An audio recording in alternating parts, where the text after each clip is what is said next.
Can I interest you in some crimes of passion and insurance fraud? If so, you might enjoy today's novel. And ding ding, it's karma ringing for you. Welcome back to my channel, Read Good, Draw Bad, where we love to read excellent literature and draw really not so excellent. Now, fun fact, did you know that when the postman brings you a telegram, which was like the original electronic mail, or shall we say email, it usually wasn't good news. It was usually an emergency message that someone was trying to send you. So when the postman rings twice, everybody, it's not a good thing. And that's what the title of today's book is, which is The Postman Always Rings Twice by James M. Cain. And this book is a fun, short little crime noir thriller, and the content of the book has nothing to do with the postman, but we'll get into it. Now, in case you didn't know, I'm doing the Modern Library's book of top 100 novels of the 20th century, and right now we're on book 98. This particular book is going to be a lot of fun because it's short, and honestly it had everything that the previous book, The Ginger Man, didn't have, which is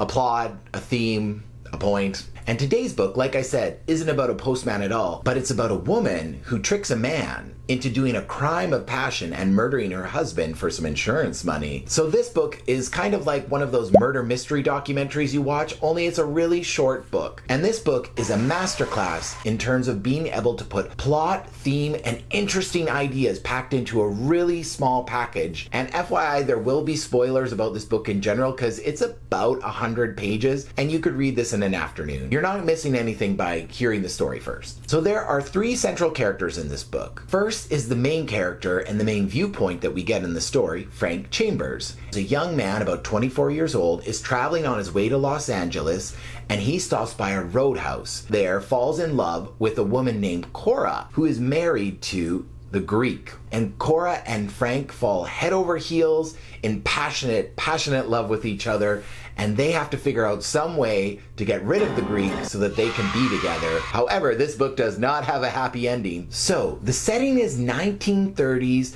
and it's around the area of Los Angeles, where there are lots of little outposts and small stops along the way to the main big city where people go to, make movies. Cora, who's a passionate but devious young woman who is married to Nick Papadakis, who owns the Roadhouse, which is a combination of this gas station, restaurant, and Motel 8. Now, the story starts as Frank happens upon Twin Oaks Tavern, and Nick engages him in a conversation and learns that Frank is quite the mechanic. So Nick says, "Why don't you come work for me as my part-time mechanic? You can stay here and I'll give you room and board." And Cora tries really hard but can't help but fall passionately in love with Frank because Frank is a young, handsome young man, and while Nick is not looking, the two of them start having passionate affair behind Nick's back. Cora is a young woman who is passionate and wants to be free. She thinks the only way she's going to be free is if they can find some way to get rid of Nick. But also, Cora can't be broke. Cora says to Frank, "Hey,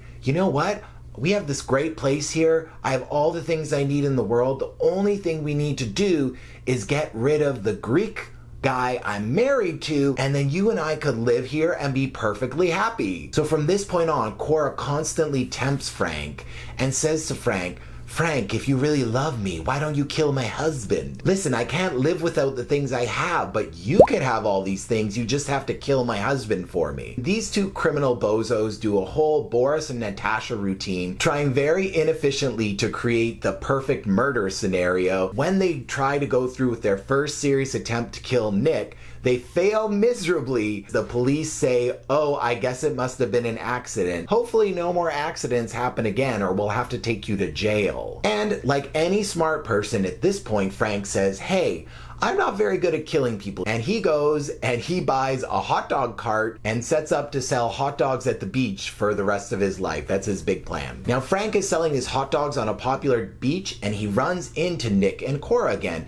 And Nick begs him to come back and work for him. And at this point, you know that Nick is like the biggest idiot on the planet. But I mean, whatever, it's for the story, right? Fine. We are put back in the same situation again, and Nick has re-invited the would-be murderer back into his life. So the scheming begins again. They decide it would be better, instead of killing him at their home, which seems suspicious, it would make way more sense if they killed him in a car accident. Again, nonsense. What they do is they get Nick really, really drunk at a diner where there's lots of witnesses, and then they say to Nick, "Hey Nick, a great idea. Why don't we go drive up to a giant mountain in the middle of the night?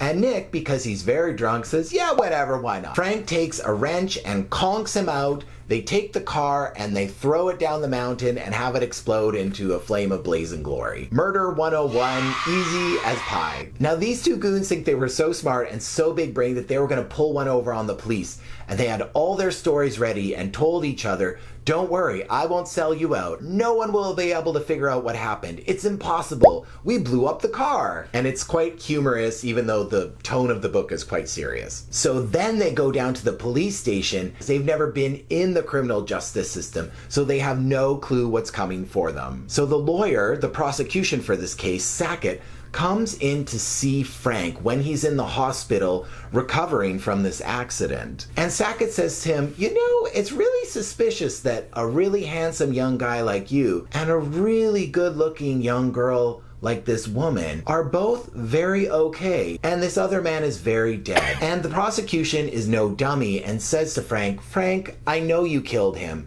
You must have killed him because there's a pretty girl over there who clearly is in love with you, and there's a dead husband. So you can either fess up or I can make Cora the killer. Which do you want? Either Frank needs to sign a document that says Cora killed her husband, or he's gonna get in trouble for killing the husband. And in either case, they don't get what they want, which is to get away scot-free, get the insurance money, and also get away with the murder, and for neither of them to go to jail. This is like watching a scene from Death Note. Really, the killer thinks they're so smart, but the prosecutor already knows they did it, and they're definitely in a little bit of trouble. And Frank caves, signs a document, says that Cora did it, and he's like, whew, now I'm not getting the death penalty. Thank goodness. But Sackett reminds him and says, but just because you signed this document, I still am pretty sure both of you did it, so I am gonna try and get both of you the death penalty. So then Frank thinks, oh my gosh, I've made this terrible mistake, but what else could I do? So he thinks he and Cora need to lawyer up. They hire this lawyer named Katz, who's going to be their defense. But Cora's really mad at Frank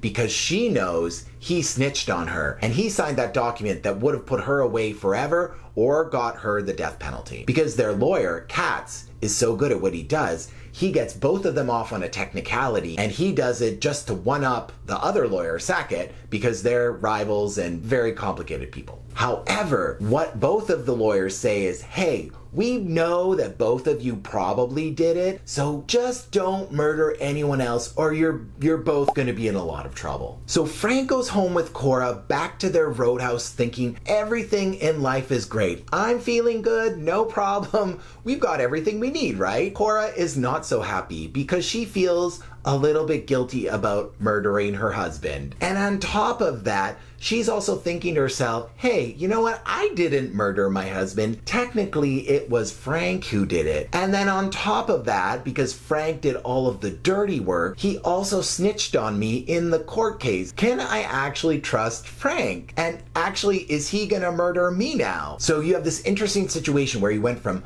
3 people where you said, if we just get rid of this one person, all our problems will be solved. They murdered someone, and then now suddenly both of them are suspicious of the other person. Once you're a murderer, I mean, you can just keep going. You just don't want to get caught. And so they decide to take a little bit of a pause. Cora goes to take care of her dying and ill mother, and Frank goes to go find some other hot chick who doesn't have murder on the mind, which, you know, in this particular circumstance actually makes a lot of sense. So he goes and meets this girl, Madge, and they have a bit of a fling, and then Cora comes back and announces, hey, I'm actually pregnant. And Frank is so overjoyed, he's like, you know what? We're in love with each other. Let's just go get married. And they decide, yeah, we murdered someone, but let's go live our best lives. What we're gonna have? A family. And you think that, okay, great, they got what they wanted, and like some minor regrets, like, oops, we killed somebody. And then Cora says, hey, why don't we go swimming? And Frank says, yeah, sure, we can go swimming. That's random, but okay. There at the beach while they're swimming, Cora isn't feeling so good in the water. And Frank's like, oh no, the baby. And so they get in the car and they're driving driving real fast, and then suddenly there's a semi and they gotta get around it, and instead of getting around the semi, they smash into a wall, have a car accident, and Cora is killed, even though Frank's just fine. So the story ends with Frank in jail being visited by the priest for his last rites, and also out of nowhere being visited by the prosecutor of his previous case, Sackett. And Sackett was also the prosecutor in Frank's case this time. And Sackett says, you know, you can try any defense you want with your fancy lawyer that you have, but at the end of the day, I'm either going to get you for killing Nick, which I told you I would get you last time for, or this time I'm gonna get you for killing Cora, because there's no way that both of these people died and just you are fine. He's yet again caught between these two very undesirable situations because the lawyer in front of him is way smarter than Frank, and it kind of shows you don't do insurance fraud crime. So at the end of the story, we're left with Frank trying to convince the reader that he's innocent and he really did want to live with Cora and have a good life. But at this point, you start to wonder, was Frank telling the truth when he was telling us about the story of how everything went down? Or is Frank lying to the reader at the end of the book about Cora's death? Was that second car accident really an accident, or was it not?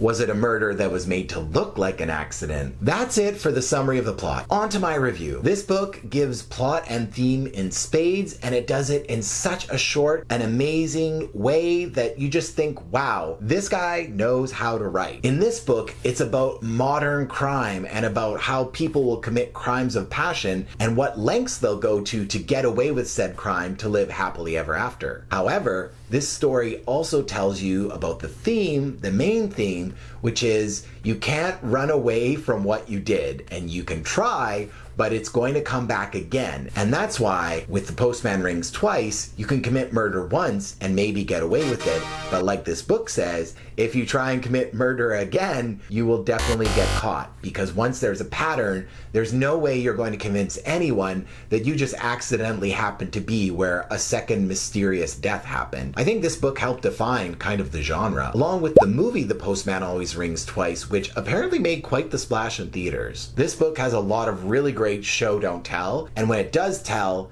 it's exciting and interesting and lends itself to the whole point of the book. One of the things I really love about this book is this book actually inspired other great literature. One of my favorite novels of all time, The Stranger by Albert Camus. So there are several events within this novel where I thought, wow, this seems really similar to The Stranger, and I couldn't put my finger on it. Camus got part of his inspiration for The Stranger about when you commit a crime of passion, why do you do it? He got that idea from reading The Postman Always Rings Twice. At the start of the novel, you see Frank as kind of an okay mechanic, a young man who just happens to fall in love with this woman. And it's so condensed from the time where you think, oh, Frank's not that bad of a guy, to at the end of the novel you think, wow, Frank is a really, really bad guy. And the justice system catches up with him. I just want to talk a little bit about the title for a second because there's some really fun facts around it. So originally the author was going to call the book Barbecue. And if you think that is the stupidest title in the world, then you're just like me. The publisher hated this working title, but they really liked the book. And they kept asking James M. Cain to come up with a better title. And all of the titles he thought of were complete duds. So the publisher did what any publisher would do, and they brought in their marketing department to help them come up with a better title. And the marketing department decided,